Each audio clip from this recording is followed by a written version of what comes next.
네, 우리 오늘 함께 나눌 말씀은 에레미야 12장입니다.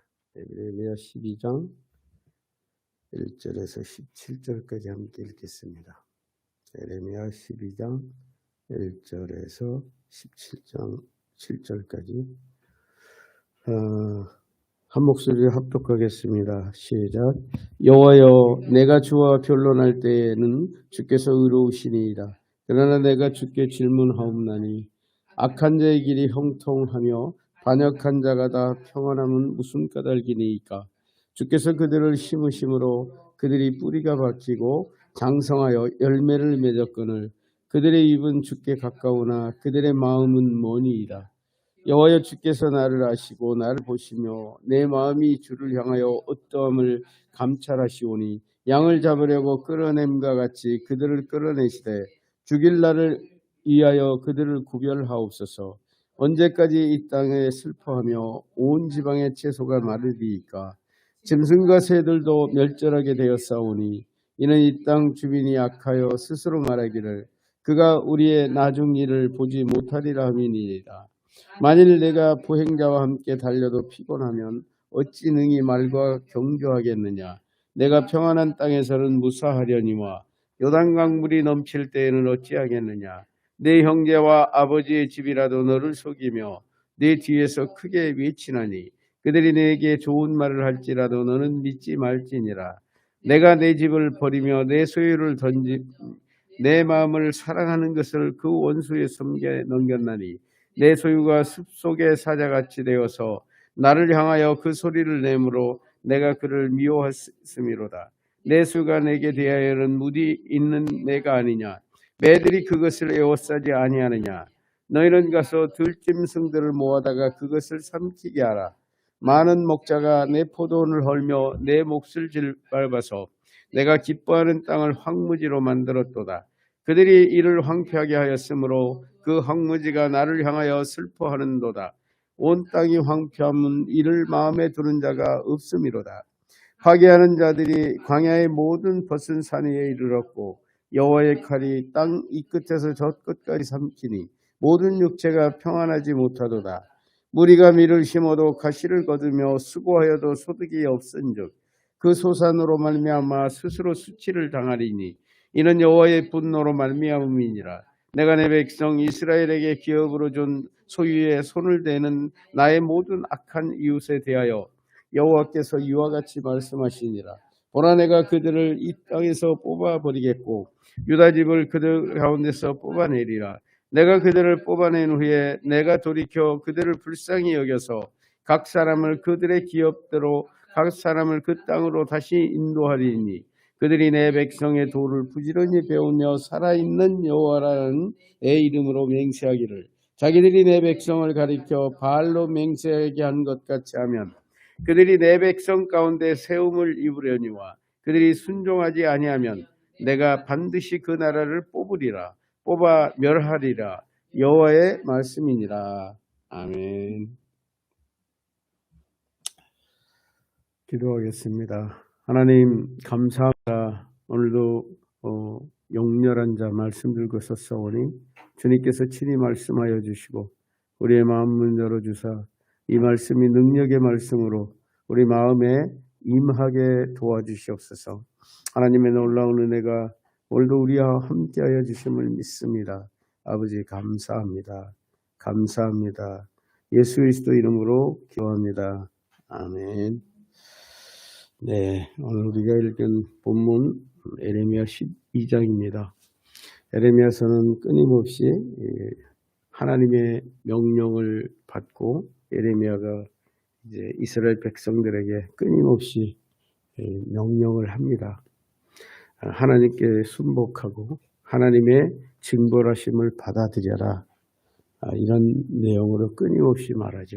그래서 이 에레미야는 어찌 보면은 참 우리는 지금 복음을 전할 때 너무 기쁘고 즐거운 마음으로 전할 수 있지만 이 에레미야는 자기가 전해야 할 복음이 굉장히 어쩌면 부담스러웠을 거라는 생각이 들어요. 왜냐하면 나라가 망한다는 소식을 전해야 되기 때문에 그렇고 이 백성이 포로로 끌려가야 된다는 그런 말씀을 전파하라고 명령을 받았기 때문에 그렇습니다. 저는 이 에레미야 선지자의 이 말씀을 통해서 선지자의 탄원과 하나님의 응답이라는 제목으로 첫 번째 말씀을 전하겠습니다. 이 첫 번째로 에레미야의 탄원이죠.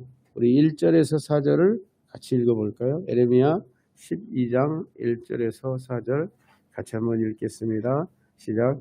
여호와여, 내가 주와 변론할 때에는 주께서 의로우시니이다.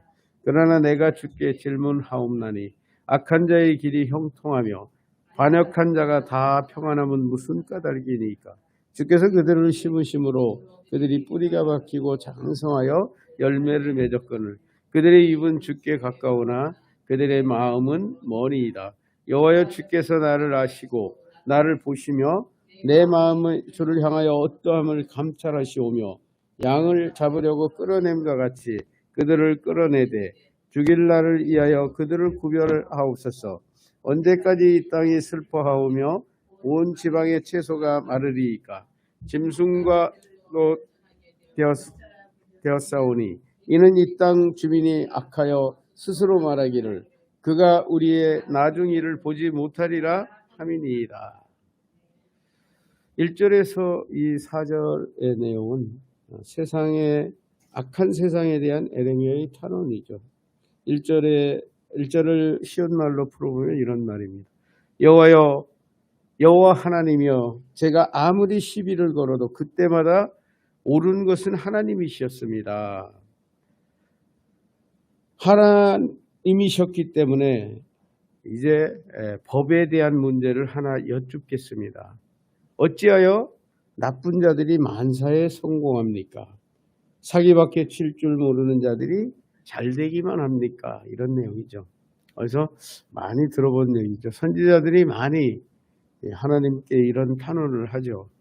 이 원론적으로 하나님에 대한 인간의 탄원은 먼저 하나님의 하시는 모든 일이 의로우시다는 하나님의 절대 주권을 인정하는 곳에서 출발해야 하죠.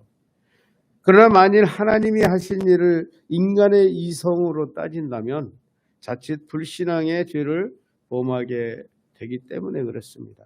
그러므로 1절에서 에레미야의 질문은 악인의 형통함에 대한 안타까운 탄원이라고 할 수 있습니다. 즉 악한 자와 패역한 자는 마땅히 멸망해야 할 터인데 도리어 세상에서 잘되고 안락한 생활을 하는 까닭은 무엇입니까? 라는 질문입니다. 여러분, 우리는 이런 질문들을 많이 하죠. 왜 믿지도 않는 자들이 더 잘되고 더 악한 자들이 덜 악한 자보다 더 잘됩니까? 라는 질문을 끊임없이 하게 되죠. 그러나 하나님은 하나님의 섭리하심은 우리들의 감정대로 되는 것도 아니고 또 하나님이 하시는 일은 우리가 눈에 보이는 대로 끝나는 것도 아니라는 사실이죠. 하나님은 그 시작도 그 이전도 그 끝도 그 나중도 다 알고 계시기 때문에 하나님은 지금 어떤 사람에게든지 대하실 때 과정이라는 얘기죠. 지금 한 과정을 지나가고 있는 것이죠. 어떤 사람은 똑같은 시간에 터널을 지나갈 수도 있고 또 어떤 사람은 똑같은 시간에 형통의 길을 지나갈 수도 있다는 얘기예요. 그러므로 우리가 하나님의 하시는 일에 대해서는 함부로 얘기할 수가 없는 것이죠. 그러나 오늘 이 에레미야는 그것을 얘기하는 게 아니라 악한 세대로 흘러가는 이 개인의 문제가 아니라 사회에 흘러가는 그런 주류들을 말하고 있는 것이죠. 여러분 그렇습니다. 우리가 살아가는 지금 시대도 다들 악하다고 그럽니다. 악하게 흘러간다고 해요. 그런데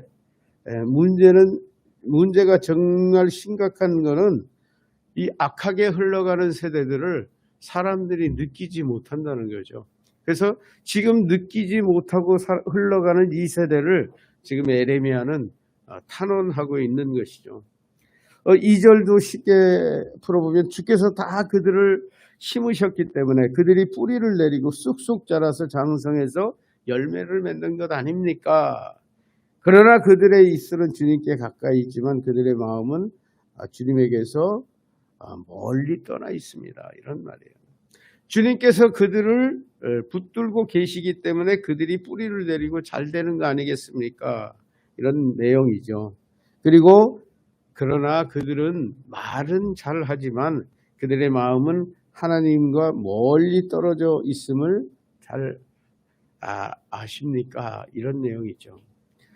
당시의 유다 백성들의 말로는 하나님의 백성으로 하나님만을 섬긴다고 했지만 그들의 마음은 하나님께 온전하지 못했던 것을 얘기하고 있는 거죠. 저들은 형식적으로 하나님을 따른다고 하지만 그들의 마음은 외식적인 신앙뿐입니다. 이런 내용이죠. 그런데 어찌하여 그들을 정착시켜 주시고 뿌리가 박히게 하시고 장성하게 하여 주셔서 세상에서 그들이 좋아하는 열매를 맺게 해주시고 그 열매를 먹으며 즐거워하게 하시는지 하나님, 저는 그 이유를 알고 싶습니다. 라고 질문하는 것이죠. 여러분, 그렇습니다. 사실 이런 질문 한 번씩 하나님 앞에 안 드려본 적이 없을 거라고 생각이 돼요. 대부분 믿는 사람들 그러잖아요. 좀 때로는 억울해 보이고 안타까워 보이고 또 나만 왜 이런가 라는 볼멘 소리를 할 수 있는 일들이 너무 많다는 얘기죠. 그래서 앞에서도 언급했듯이 그러나 하나님은 각 사람을 대하실 때 모든 사람의 이전과 이후를 다 아시지만 우리는 우리가 지나가는 한 과정만을 알 뿐이기 때문에 그렇다는 거죠. 내가 지금 고난을 지나가고 있는데 저 사람은 형통하다 하면은 저 사람이 고난의 때를 우리가 알지 못한다는 거야. 나의 고난의 때가 지금이지만 내가 언제 형통할는지 그것도 알지 못한다는 거예요. 그것은 다 하나님의 손에 있다라는 얘기죠. 3절을 보면 3절도 쉽게 보면 이런 얘기예요. 그러나 주께서 저를 잘 아시고 제 속을 들여다보시니 제가 언제나 온전한 마음으로 주님 편에 서 있다는 것을 잘 아십니다. 우리가 자주 하는 얘기죠. 제가 하나님 앞에 정직하고 하나님밖에 없는 건 하나님이 잘 아시지 않습니까? 이런 질문을 우리 자주 하죠. 그리고 이어서 이렇게 말합니다. 그러므로 이제 그들을 도살할 양을 끌어내듯이 그들의 안락한 자리에서 끌어내 주소서. 도살할 날을 위하여 그들을 구별해 놓으소서. 이 말씀들을 문자 그대로 보면은 왜 저 사람들을 처벌 안 하고 내버려 두십니까? 빨리 끌어내서 징벌해 주소서 이런 말같이 들립니다. 그러나 예레미야는 자신에 대해서 먼저 소개하고 있죠. 악행 중에서도 번영을 누리는 자들과 달리 오직 주의 뜻을 추구하며 살아왔음을 주께서 잘 아십니다. 라고 전제하죠. 그리고 자신의 항변의 근거를 하나님의 전지성에서 찾고자 하는 거죠. 즉 마치 도살할 돼지는 잘 먹이고 내버려 두지만 사랑하는 자기 자녀들이 잘못하면 아버지가 간섭하고 채찍질 하시지만 하신다 이런 내용이에요. 그러나 악인은 장차 멸망받을 자이므로 잘못하더라도 하나님께서 간섭하지 않으시고 징계도 하지 않으시기 때문에 결국은 멸망당한다는 것을 제가 잘 알고 있습니다. 그러므로 이 행악하는 백성들, 유다 백성들을 얘기하는 거예요.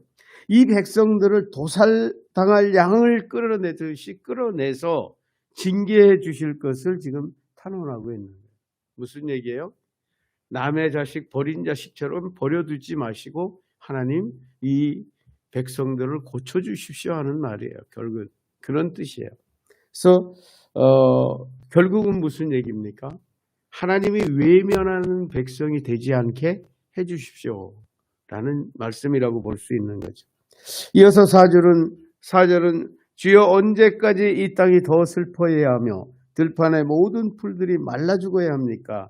이제는 온갖 짐승과 새들마저 사라져가고 있습니다. 그런데도 사람들은 깨닫지 못하고 스스로 말하기를 우리가 무슨 일을 하든 하나님은 우리를 보시지 못하실 것이다 라고 말한다고 이렇게 탄원합니다. 이 말씀도 그렇습니다. 이 원래 의미들을 찾아보면 4절의 말씀은 1절에서 3절의 말씀을 요약 강조하는 그런 말씀이라고 할 수 있죠. 에레미야는 당시의 악한 세력들로 인하여 그 땅의 모든 거민과 심지어 짐승들에게까지 재앙이 미치게 되었음을 탄원하고 있는 거죠. 이 땅이 이렇게 이 악한 자들 때문에 망해가고 있습니다. 그래서 이 대목을 존 브라이트라는 그 신학자는 이렇게 말합니다. 거기에 거주하는 자들의 사악함으로 인하여 짐승들과 새들이 모두 멸절하게 되었습니다라고 번역하죠. 즉 무슨 얘기입니까? 악한 자들 때문에 이 땅이 저주를 받아서 징벌을 받고 있지 않습니까? 그래서 뭐예요? 결국은 악한 자들을 징벌해 주십시오라는 탄원을 지금 하시고 있는 거예요. 이 탄원에 대해서 이제 선지자의 탄원과 하나님의 응답, 두 번째는 범죄한 백성들에 대한 하나님의 탄식과 분노이시죠. 좀 깁니다. 5절에서 13절까지도 우리가 같이 한번 읽겠습니다. 시작. 만일 내가 보행자와 함께 달려도 피곤하면 어찌 능히 말과 경주하겠느냐. 내가 평안한 땅에서 무서워하려니와 요단강 물이 넘칠 때에는 어찌하겠느냐. 내 형제와 아버지의 집이라도 너를 속이며 내 뒤에서 크게 외치나니 그들이 내게 좋은 말을 할지라도 너는 믿지 말지니라. 내가 내 집을 버리며 내 소유를 내던져 내 마음에 사랑하는 것을 그 원수의 손에 넘겼나니 내 소유가 숲속의 사자같이 되어서 나를 향하여 그 소리를 내므로 내가 그를 미워하였음이로다. 내 소유가 내게 대하여 문이 있는 매가 아니냐. 매들이 그들을 에워싸지 아니하느냐. 너희는 가서 들짐승들을 모아다가 그것을 삼키게 하라. 많은 목자가 내 포도원을 헐며 내 몫을 짓밟아서 내가 기뻐하는 땅을 황무지로 만들었도다. 그들이 이를 황폐하게 하였으므로 그 황무지가 나를 향하여 슬퍼하는도다. 온 땅이 황폐하면 이를 마음에 두는 자가 없음이로다. 파괴하는 자들과 광야의 모든 벗은 산 위에 이르렀고 여호와의 칼이 이 땅 끝에서 저 끝까지 삼키나니 모든 육체가 평안하지 못하도다. 무리가 밀을 심어도 가시를 거두며 수고하여도 소득이 없은즉 그 소산으로 말미암아 수치를 당하니 이는 여호와의 분노로 말미암음이니라. 내가 보행자와 달리기를 해도 피곤하다면 어떻게 말과 경주를 할 수 있겠느냐. 하나님의 말씀이죠. 내가 평탄한 땅에서도 견디기 힘들다면 요단강의 깊은 덤불 속에서 어찌 견디겠느냐. 이런 말이에요. 5절 말씀이죠. 여기서 하나님은 현재 이런 고난이 정말 견디기 어려운 것이라고 생각한다면 앞으로 더욱 험난한 일이 닥치면 어떻게 그것을 극복할 수 있겠느냐라고 지금 타에 이르는 것처럼 말씀하시는 것이죠. 여기서 지금 현재 당하는 고난이라고 얘기하는 이 고난, 그 고난은 지난번에 우리가 나눴던 내용들이죠. 자기 고향인 아나돗 사람들이 자기를 죽이려 하고 자기 백성들이 자기를 죽이려 하는 그런 상황을 말하는 것이죠. 이런 것도 너희가 견디지 못하는데 더 큰 일을 당하면 어떻게 하려느냐 이런 말씀이죠. 이 말씀에서 두 가지 은유법을 쓰시죠. 첫 번째 것은 뭐냐면 보행자와의 경주가 힘이 드는데 어찌 말과 경주를 가능하겠느냐 이런 내용이고요. 이는 유다인들의 박해나 아나돗 사람들의 음모가 장차 임할 재난과 파멸을 의미하는 것이죠. 그러나 이것이 장차 일어날 요단강의 창이람 같은 느부갓네살의 군대가 이 평화로운 땅을 덮쳐올 때 그때와 비교가 되겠느냐는 얘기예요.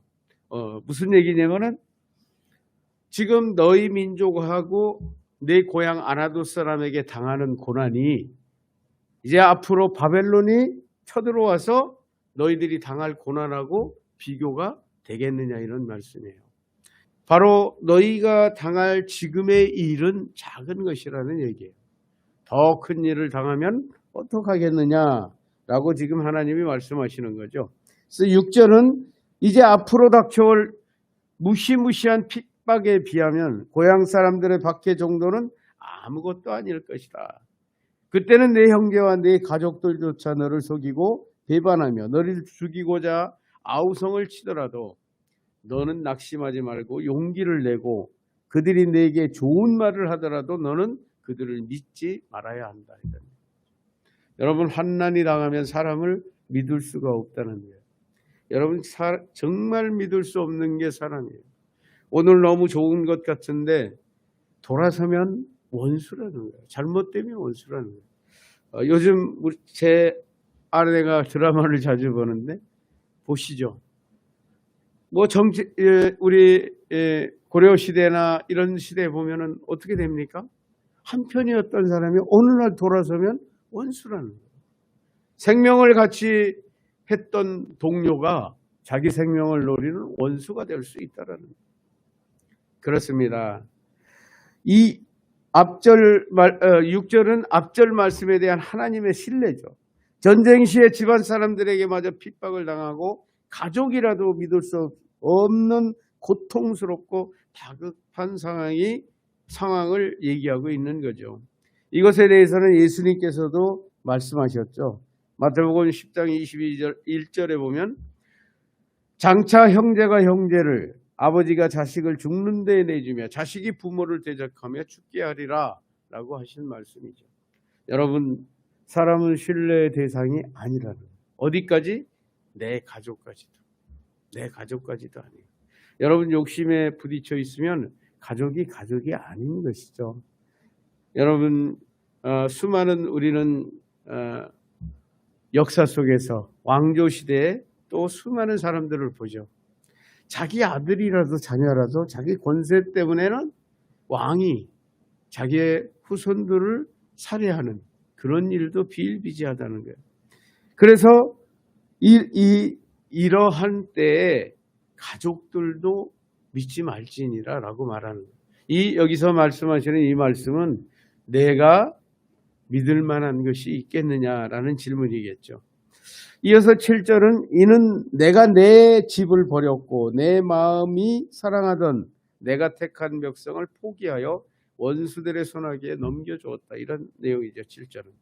여기서 내 집, 내 산업은 하나님의 마음으로 사랑하던 택한 백성들을 묘사하고 있는 것이죠. 여러분, 바로 여러분들을 얘기하고 있는 거죠. 이는 여호와께서 자기 백성에 대한 강한 관심을 반영하고 있는 그런 표현이죠. 그러나 이런 표현과는 전혀 다르게 내용은 정반대로 나가고 있죠. 그 진노하심으로 그들을 내어 던져서 원수의 손아귀에 붙였다라고 말씀하십니다. 그토록 사랑했던 자기 백성들, 그 관심이 많는 자기 백성들을 원수의 손에 붙였다라는 말씀이죠. 이러한 표현들은 이스라엘이 그토록 하나님의 애정과 보호의 대상이었지만 그들은 이제 죄악을 인해서 심판이 불가피하게 됐고 결국은 바벨론의 손에 내버리게 되었다라는 그런 표현인 거죠. 여러분, 그렇습니다. 우리가 하나님의 안에 있을 때 고난을 기뻐할 수 있어요. 그러나 하나님의 징계하심이 이미 확정되면은 우리가 그럴 시간이 없다라는 거예요. 그래서 우리가 항상 우리 솔로몬이 얘기했던 것처럼 청년의 때에 너의 하나님을 기억하라 이렇게 얘기하죠. 그 의미는 뭐냐면은 잘 나가고 있을 때 하나님을 생각하라는 얘기죠.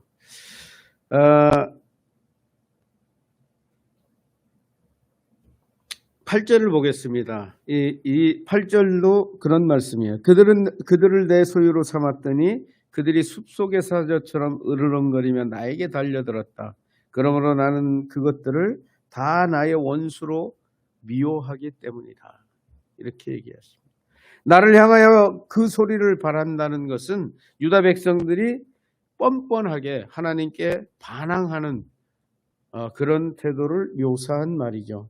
그들은 뉘우치기는커녕 오히려 하나님을 향하여 원만과 악에 찬 교만한 행동을 보였으며 하나님의 메시지를 선포하는 선지자들을 핍박했던 것을 지금 말씀하는 거죠. 그 대표적인 사람이 지금 에레미야이죠. 즉 인간의 본분은 하나님께 반항하는 것이 아니라 순종하는 것이라는 사실을 이 백성, 하나님의 택한 백성들이 잃어버렸다는 얘기죠. 이어서 9절에 내 소유였던 알록달록한 새와 같은 이 백성들을 둘러싸고 있는 매들아, 너희는 온갖 야생 동물들을 다 몰고 와서 이 백성들을 실컷 뜯어먹게 하여라.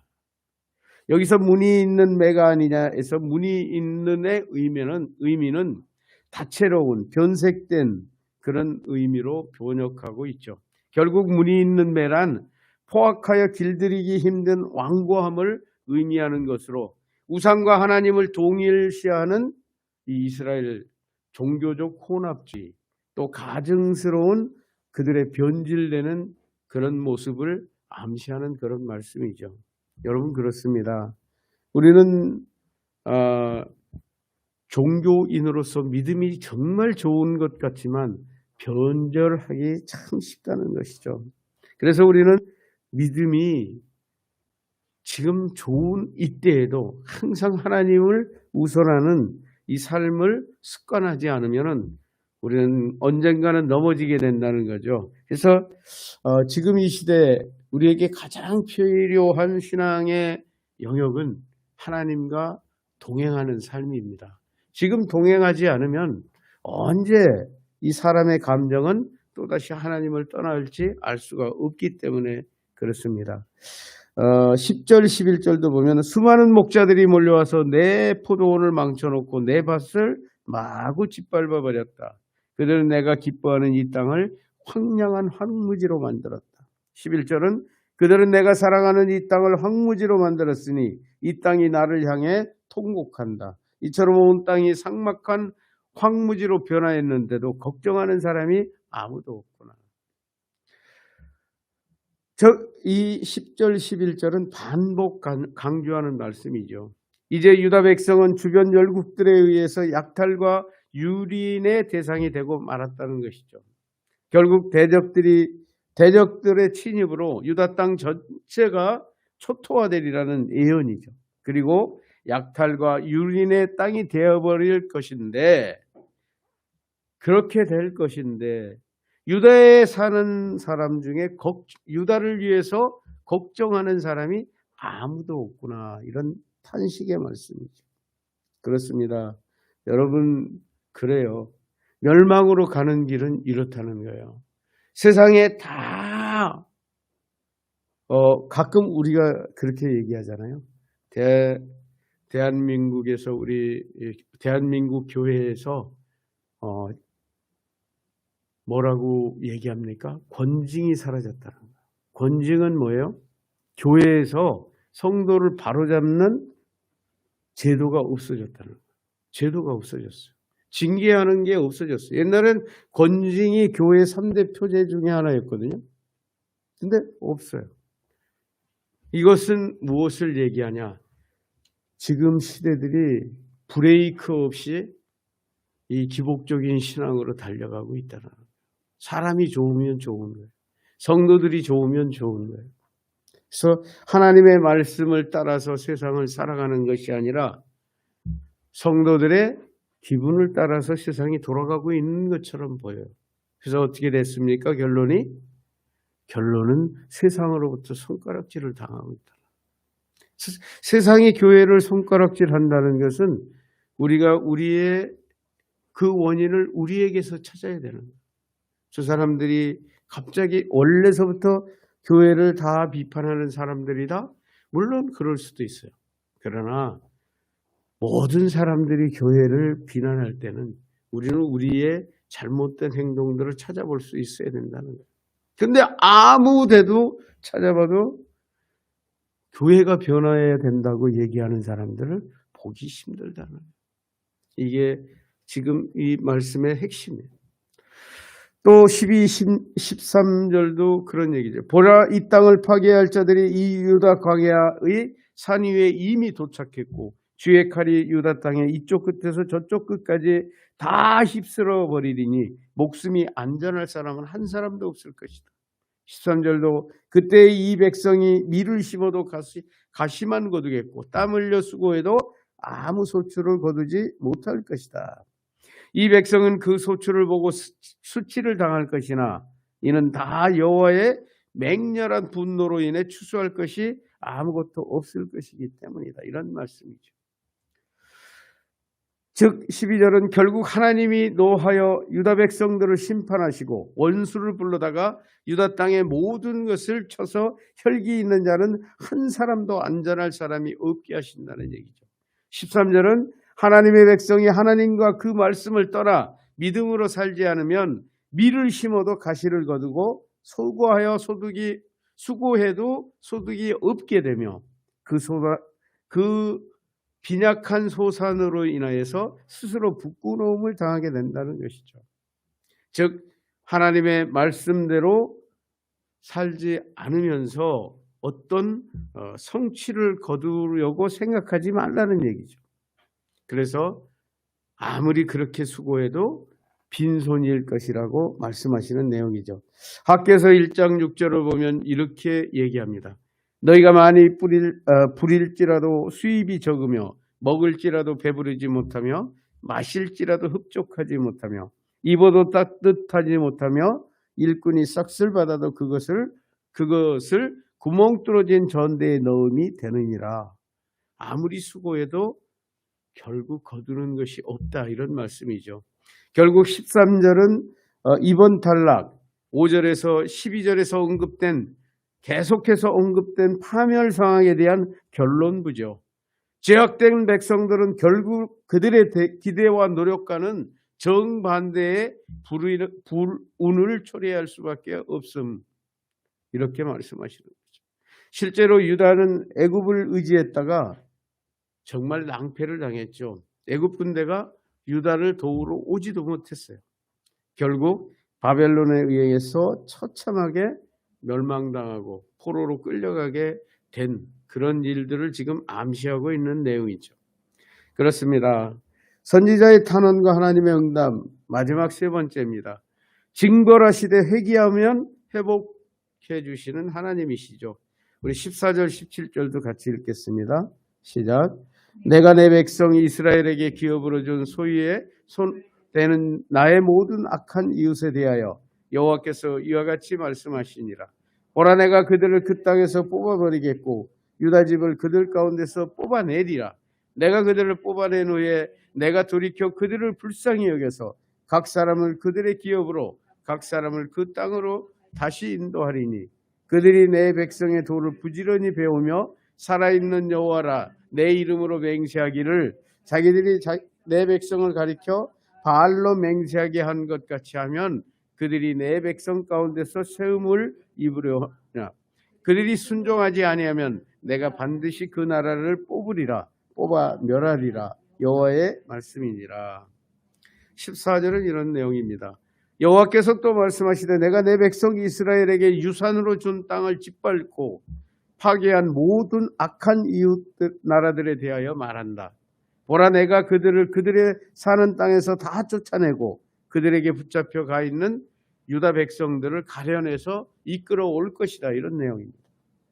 그래서 14절은 이스라엘을 회복을 말씀하시는 거죠. 유다 백성이 하나님 앞에 범죄하고 문이 있는 배처럼 비진리와 타협하고 나아감으로 하나님이 그의 성전과 하나님의 산업이 된 그 백성들을 심판해서 내버렸습니다. 그러나 그들이 회개하고 하나님께 돌아옴으로 모든 것을 원상태로 회복시켜 주시겠다는 그런 말씀인 거죠. 그렇습니다. 하나님은 성도를 연단시키시고 바로 세운 다음에 다시 회복시켜 주신다는 것을 알 수가 있는 거죠. 즉 죄를 깨닫고 회개하면 그리고 그 마음을 낮추어 하나님께 돌아오면 또 하나님의 말씀을 순종하면 하나님께서 회복시켜 주신다는 거죠. 여러분, 그래서 이 에레미야서를 처음서부터 볼 때서부터 계속해서 말씀드렸는데, 하나님이 징벌하신다는 것은 돌아오라 회개하라는 말씀이에요. 징벌한다고 경고하시는 것은 축복이라는 거예요. 왜 축복일까요? 하나님은 미워하는 자에게는 징벌한다고 말씀도 안 하시기 때문에 그래요. 징계도 안 하시기 때문에 그렇습니다. 그래서 우리는 하나님의 징계와 징벌의 말씀을 들었다면 회개하고 돌이키면 되는 거죠. 우리 15절 16절도 보면, 하지만 내가 내 백성 유다를 가려 뽑아 인도해 낸 후에는 그 백성들도 불쌍히 여겨 그 백성들도 다 각각 그들의 고향 땅으로 돌아가게 할 것이다. 16절, 그들은 내 백성에게 바알의 이름으로 맹세하도록 가르쳤지만 이제는 도리어 그들이 내 백성들에게 부지런히 도를 배워서 내 이름을 부르며 내 이름으로 맹세하게 될 것이다. 이런 말씀이죠. 그리고 그때 그들도 내 백성들 가운데서 살아가게 될 것이다. 이런 내용입니다. 이 말씀은 포로에서부터 귀환과 회복을 약속하시는 내용이죠. 이스라엘이 돌아온 후에 이어서 적들 중에서도 얼마 정도는 참되신 하나님께 돌아올 것을 암시하는 말씀이죠. 이 이스라엘 백성들이 포로로 잡혀갔죠. 바벨론으로 잡혀갔잖아요. 근데 나중에 예수님이 탄생하실 때 동방박사들이 옵니다. 근데 이스라엘 땅에서 동방이라면 이 바벨론 지방밖에 없어요. 그래서 우리는 쉽게 유추할 수 있는 게 뭐냐? 이 동방박사들은 이 이스라엘이 바벨론의 포로로 갈 때 이스라엘 사람들을 통해서 뭐예요? 하나님이라는 분을 들었겠죠. 그리고 하나님의 아들이 이 땅에 오실 것이라는 말씀도 들었겠죠. 그래서 이때 이 천문학자들이라고 그래요. 이 동방박사들은. 그래서 별을 보는 사람들이기 때문에 이 별을 보고 이스라엘의 메시아가 나타날 것을 알고 와서 경배했던 것이죠. 16절의 말씀은 그들이 이스라엘 백성에게 바알의 이름을 강요했지만, 바알은 풍요의 신이죠. 그래서 그 바벨론으로 끌려간 이스라엘 백성들은 뭐예요? 이 풍요의 신에게 이 절하도록 그렇게 강요를 받았겠죠. 그런데 나중에는 도리어 이스라엘 백성들에게서 그들이 하나님을 섬기는 방법을 배우고 그 도를 배워서 그들도 여호와의 이름으로 맹세를 하게 될 것이라는 말씀이죠. 어떻게? 우리가 성경에서 찾을 수 있는 대목이 바로 동방박사들이에요. 하나님의 아들, 이 땅의 왕으로 오신 예수 그리스도를 경배하고 찬양했던 이 사람들의 모습 속에서도 이 말씀은 이제 성취되고 있는 거죠. 이미. 그렇습니다. 마지막 17절은 그러나 만약 그들이 순종하지 않으면 내가 그 나라와 민족을 완전히 뿌리 뽑아 멸망시킬 것이다. 여호와의 말이다. 나 여호와의 말이다. 이렇게 말씀하시죠. 17절에 그들은 이스라엘과 바벨론 모든 백성들을 통틀어서 얘기하는 것이죠. 그래서 여호와의 주권을 거부하면 이스라엘이든지 이방인이든 간에 재앙을 받아 멸망하게 될 것이라는 말씀이에요. 여러분, 그렇습니다. 우리 믿는 자라고 이 거역하는데 징벌을 안 받아요? 동일하다는 거예요. 이방이나 하나님을 믿는 백성이나 다 하나님을 거역하면은 완전히 뿌리가 뽑힐 것이라는 이런 말씀인 것이죠. 그렇습니다. 여호와의 주권을 거부하는 백성들은 이스라엘 백성이든지 이방이든지 간에 재앙을 받아 멸망하게 될 것을 말씀하신 것이죠. 즉 여호와의 사랑을 받는 이스라엘이라 할지라도 불순종에 대한 징벌에서 예외가 될 수 없다는 거예요.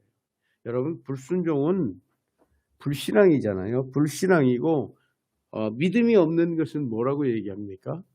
그것은 징벌을 받아 마땅한 그런 행동이기 때문에 그렇습니다.